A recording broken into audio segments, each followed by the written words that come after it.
ইহঁতক সদায়তো পিটে, এনেকুৱা পিটে, মাকক পিটে, আমাকো পিটে, ঘৰত জেগা নিদিয়ে। আমি শাক পাচলি লৈ গ'লে মোৰ ছোৱালী এজনী মোৰ কাৰণে অলপ চেষ্টা কৰে, ইয়াৰ পৰা যেনেকুৱা কষ্ট মষ্ট কৰি আমি নিজে লৈ যাওঁ খাবলৈ, কিন্তু মোক খাব নিদিয়ে। মোৰ ল'ৰা ছোৱালী কিন্তু ল'ৰা আৰু এটা 21 ল'ৰা, তাকো পিটি পেলাই বাকলি চাকলি এৰাই দিয়ে।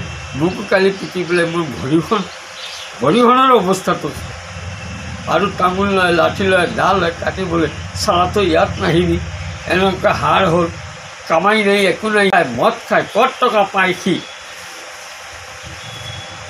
এনেকুৱা যা তা ব্যৱহাৰ, অশ্লীল ব্যৱহাৰ কৰে। ঘৰত চাউল তাউল চব ছিটিয়াই শেষ কৰি দিছে। এতিয়া আমি ইয়াত বজাৰত বহি আছোঁ, এতিয়া ঘৰত যাম।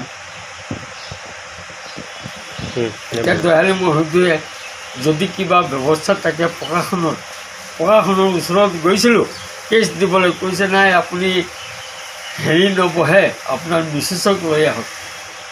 এতিয়া মিছেছক এতিয়া কেনেকুৱা ল'ম, মোৰতো এনেকুৱা অৰ্থ সমৰ্থ নাই, টকাও নাই, খালি গাড়ী ভাড়া দি লৈ যাম।